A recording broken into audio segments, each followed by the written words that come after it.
Dunia yang sudah hancur diputar balik ke masa awal. Ingatan semua orang dihapus, di mana tidak ada dungeon monster dan para hunter. Sang raja bayangan yang mengembara di celah dimensi kini kembali dan memicu ketidakstabilan di bumi. Video ini merupakan kelanjutan cerita dari part sebelumnya.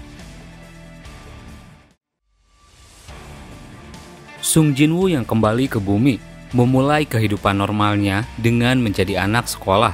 Walaupun begitu, beberapa orang masih bisa merasakan kekuatannya. Salah satunya adalah guru pembimbing di sekolah. Di sisi lain, kasus para kriminal yang menyerahkan diri semakin marak. Jin Chul sebagai detektif dengan instingnya berhasil bertemu dengan Jinwoo. Di pertemuan mereka, Jinwoo membuka ingatan Jin Chul tentang dunia sebelumnya.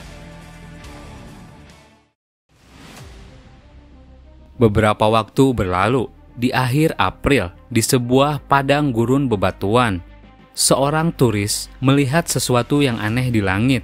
Di sana ia melihat langit yang retak. Kemudian ia melaporkan apa yang ia lihat ke pusat bantuan darurat negara. Ia bilang, "Aku tidak tahu apa aku dalam bahaya atau tidak, dan aku tidak bisa menjelaskan tentang apa yang kulihat. Tapi yang pasti, sekarang langit yang kulihat hancur dan begitu banyak retakan." Sementara itu, Sung Jinwoo di kediamannya juga menyadari ada yang tidak beres. "Igris, apa kau merasakannya?" Keesokan harinya, Jinwoo menemui salah satu ruler di dunia ini untuk menanyakan hal tersebut. Ruler itu bilang, "Sepertinya kau sudah menyadari itu, Shadow Monarch. Beberapa waktu yang lalu, ada orang dari dunia lain yang menginjakan kaki di dunia kami. Tapi sepertinya mereka berubah haluan setelah dikejar oleh pasukan Army of the Sky atau pasukan langit. Mereka adalah ras giant atau para raksasa yang memakan batu. Di dunianya, mereka dikenal sebagai Titan. Mereka akan memakan batu yang dihuni oleh makhluk hidup." Jinwoo menjawab, "Kalau begitu, besar kemungkinan akulah penyebabnya karena aku meninggalkan jejak kekuatan besar. Tapi jika mereka menggunakan gate mereka untuk menghubungkannya dengan dunia ini, setidaknya butuh beberapa tahun. Sebelum semua itu terjadi, aku akan menanganinya." Kembali ke cerita di gurun bebatuan, ternyata tempat itu berada di daerah Amerika Barat. Setelah menerima laporan dari turis tersebut, pasukan militer dan para peneliti mulai bergerak untuk mencari tahu. Mereka membuat camp di area tersebut. Tapi tiba-tiba, tank tempur yang sudah mereka persiapkan melayang. Ternyata itu adalah Jinwoo. Ia menggunakan authority untuk mengendalikan semua itu. Ia bilang, "Senjata seperti ini takkan mempan terhadap mereka. Aku bisa merasakannya. Keinginan kuat dari musuh yang ingin melahap dunia kami. Nafas mereka terdengar cukup dekat." Sung Jinwoo kini sudah berada di bawah retakan langit tersebut. Ia kemudian mengeluarkan dagger-daggernya. Terlihat dagger-dagger itu tidak ia dapatkan di kehidupan sebelumnya. Jinwoo bilang, "Mulai dari sini, yang akan kalian lawan adalah seorang monarch yang juga seorang hunter." Dan benar, tak lama dari retakan di langit membentuk sebuah pusaran, dan pasukan bertubuh raksasa yang diselimuti armor batu dengan jumlah yang banyak mulai bermunculan dari dalam pusaran. Terlihat sosok paling besar dan berbeda, sedang memegang sebuah tombak dan menatap ke arah Jinwoo. Ia berkata, "Apa hanya kau sendiri yang ingin menghentikan kami?"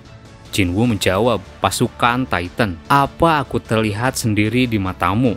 Bayangan Jinwoo mulai menyebar. Area tersebut kini dipenuhi dengan aura kekuatan dari bayangannya. Di sana Jinwoo berkata, "Bangkitlah." Dari bayangan yang tersebar luas, prajurit bayangan mulai bermunculan. Terlihat para prajurit bayangan kenaik dan penyihir, tank dan pasukan beruangnya, Tas dan para High Oak. Beru muncul memimpin pasukan semut, Jima, pasukan Giant, dan seluruh prajurit bayangan warisan dari Ashborn. Kini seluruh prajurit bayangannya dikeluarkan dan memenuhi padang bebatuan. Dengan tatapan mata yang tajam, Jinwoo berkata, "Sekarang, serang." lantas memulai serangan. Dengan sihirnya, ia menyemburkan badai api yang langsung membagi pasukan Titan menjadi dua. Jinwoo bergerak maju. Dengan kecepatan dan daggernya, ia membantai banyak pasukan Titan. Monarch Authority, daggernya yang melayang, berubah besar dan diselimuti kekuatan kegelapan. Jinwoo melemparnya. Dagger tersebut bergerak ke segala arah dan membantai banyak pasukan Titan. Satu serangan mengarah pada pemimpin mereka, namun serangan itu tak mampu melukainya. Apa kau pikir ini cukup untuk mengalahkanku? Tapi mendadak ia kaget. Jinwoo melompat di atasnya dan menciptakan sebuah pusaran di tangan.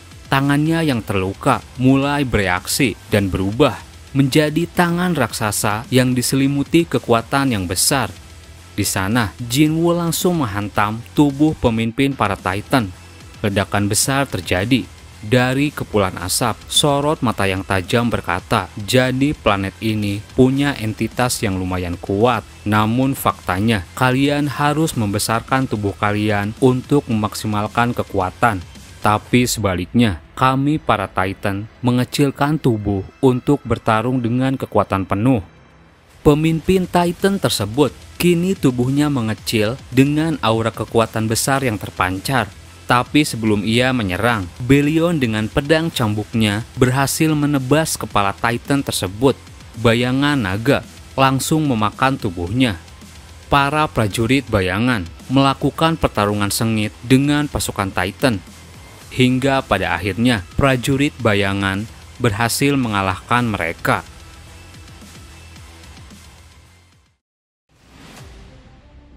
Setelah itu, berita tentang pertarungan Sung Jinwoo sampai di telinga Presiden Amerika.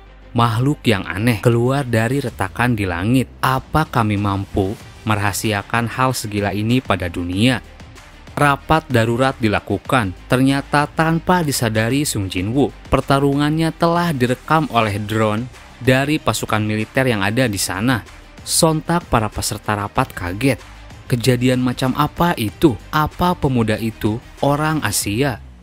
Seorang komandan yang berada di tempat pertarungan waktu itu bilang, aku juga tidak mengerti dengan apa yang terjadi, tapi pasukan militer kita dibuat tidak sadarkan diri.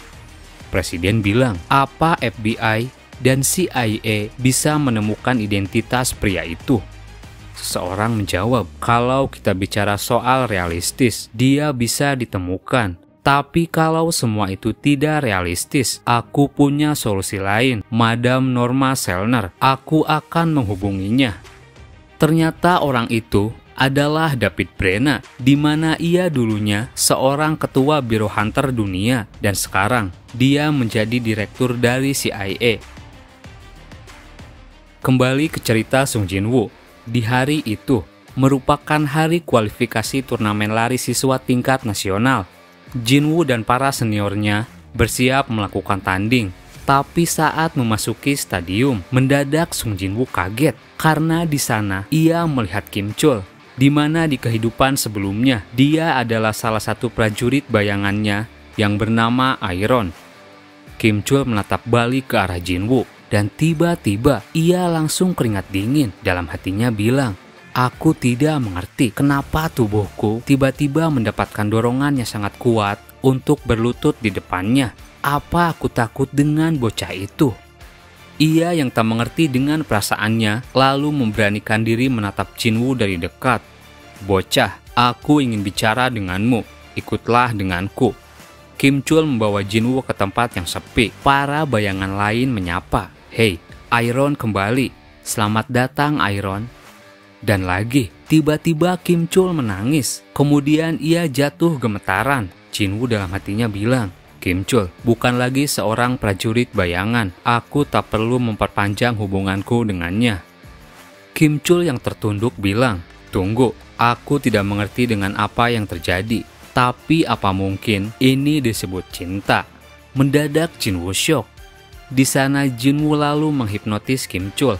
Jinwoo bilang, kau mencoba memprovokasiku, namun tiba-tiba mengetahui kalau aku adalah anak dari teman ayahmu dan semua masalah kita sudah selesai.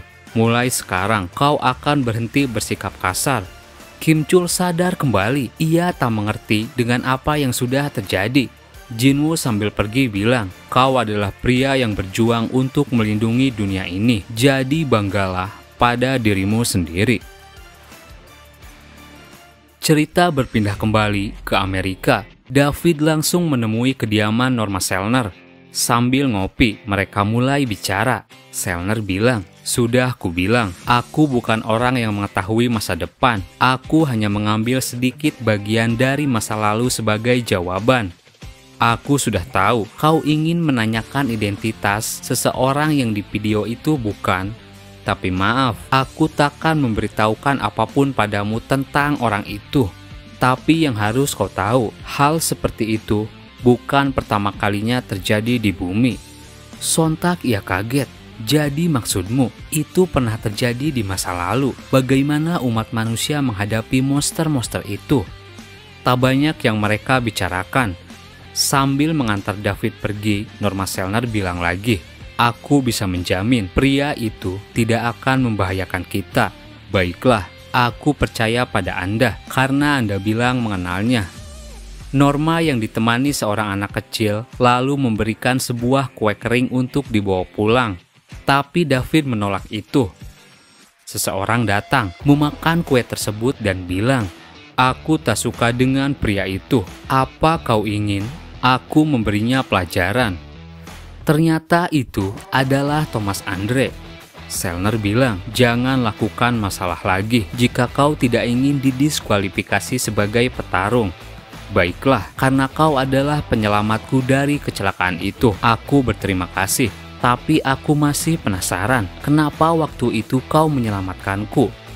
Selner menjawab, "Karena kau sudah melakukan banyak perbuatan baik di kehidupan sebelumnya. Dan pria di dalam video itu adalah penyelamat dunia." Thomas yang juga sudah melihat video pertarungan Jinwoo bilang, "Ada kalanya aku tidak tahu apa kau berkata dengan serius atau bercanda. Lalu apa yang sedang dilakukan pahlawan itu sekarang?" Entahlah, mungkin dia sedang menikmati masa mudanya di suatu tempat di dunia ini. Dan di luar area stadium, setelah melakukan kualifikasi lomba lari nasional, Sung Jinwoo menghampiri seorang gadis yang sedang duduk, di mana itu adalah Cha Hae-in. Terima kasih buat teman-teman yang udah nonton video ini sampai habis. Mohon maaf jika ada salah, admin pamit dan sampai jumpa di video berikutnya.